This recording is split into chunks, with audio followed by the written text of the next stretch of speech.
It's Monday, January 29th. Rise up! American Awakening starts right now.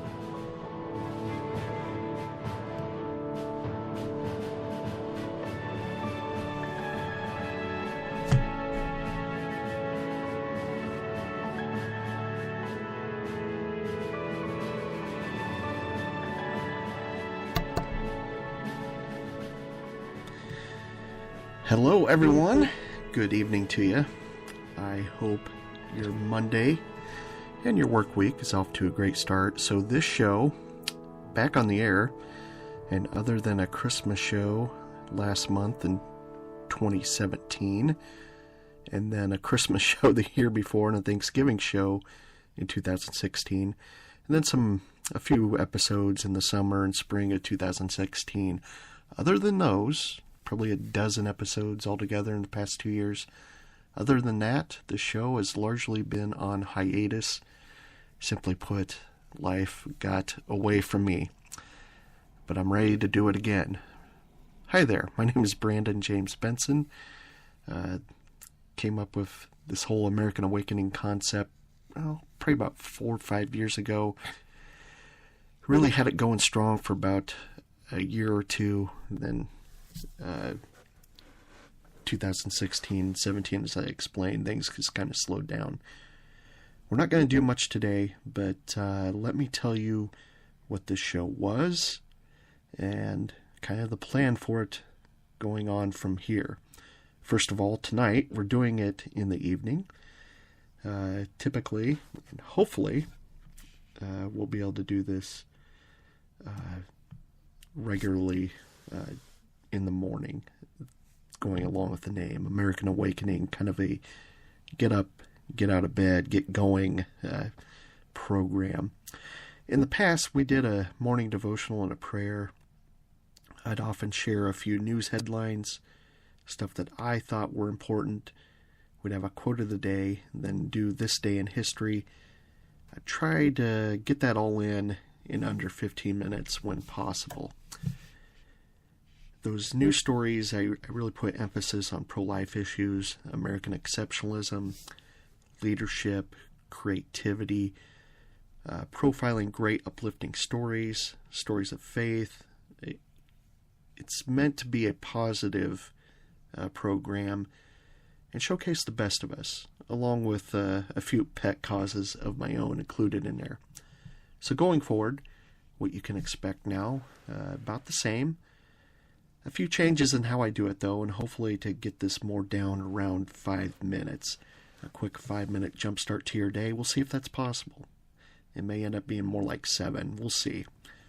One major cause we started to get into, and it'll certainly be a big part of this now, is the Convention of States efforts. More on that in upcoming days. So just to give you a quick introduction to you about myself before I sign off today. Tell you a little bit about myself. As I said, I'm Brandon James Benson of Louisville, Nebraska, an Iowa transplant. Now been in Nebraska for 10 years. I work in the Nebraska legislature for State Senator Laura Ebke. And bear in mind that everything on this program, all my thoughts and opinions are mine.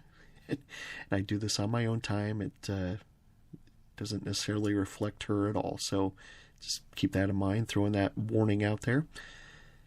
And I worked for several senators before her as well. I'm a libertarian, a very pro-life libertarian, and a Christian. I grew up a Congregationalist, went to a evangelical Bible college for about 2 years, and now a Missouri Synod Lutheran, whose faith is very important to me. So I kind of have a mix of various aspects, a couple denominations in there that I apply to everything, but I am a devout Missouri Synod Lutheran now. And I know there's many libertarians who reject both of those deep convictions of faith and the evangelical bent, faith altogether, whether it's Catholicism or Lutheranism, and for the most part, a lot of religion, a lot of the libertarians reject that. I'm sure we'll talk more about that down the road. I also have degrees in broadcasting, associates in that, bachelor's degree in leadership from Bellevue University here in Bellevue, Nebraska. I grew up a farm kid in rural Iowa, heavily involved in 4-H and FFA. I'm a big creative type, and I love covering inspiring stories and innovation and great artwork, so we'll do a little bit of that. I have bipolar disorder 1, and I've become an advocate for reform on mental illness. That's a new passion of mine, so we'll spend some time talking about that as well. I'm all about life hacks and finding ways to clear the clutter and improve our daily lives. We'll cover a lot of that too. As I said, I'm involved in the Convention of States movement, using Article 5 of the Constitution through the people via the states. We can use the Constitution to reform broken parts of the government and preserve all that makes us great for our children and grandchildren. It's my thoughts anyway. My wife and I have 2 beautiful daughters. I'm working on several book ideas. The biggest one is called Change, The Pockets of Time. It's a story about a coin journeying through the pockets of different Americans from 1940 to present day. It's a tale of individual Americans, and along the way a little bit of American history as well. And of course, you hear the train behind me there. It wanted to get in. In addition to those book ideas I'm working on, I have a company called Gravel Road Information Technologies, abbreviated GRIT. And that's focused on developing and training small towns and rural areas, give them instruction on how to utilize available technology and social media to promote themselves and cover their area events. I come from 2 very big families. My dad, my mom's side, both pretty big. And my wife's side of the family, a little bit smaller, but just wonderful people. Both sides of the family, just great people. And I felt that as a nation, this might be the best way to sum up this program.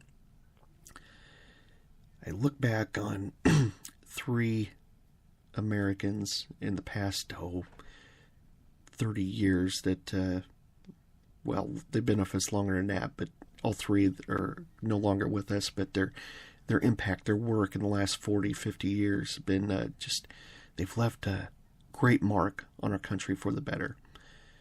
And it's outside of even the realm of politics and all of that stuff. These were just great people who emphasized the best of us. We lost our sense of leadership when Ronald Reagan left us. We lost our sense of covering it all when Paul Harvey left us. And we lost our sense of humor when Johnny Carson left us. I can't fill their shoes, neither can you. I'm only me, you are you, but what I can do here is encourage all of us to walk in those footsteps with your own shoes. So there's a lot to be proud of as a nation and people, but there's also a lot we need to fix. We need to recognize that, but there's a lot we can accomplish together. So let's get started. This is our story, and I want you to know I will be happy to tell it, and I will be able and happy to share your part of it as well.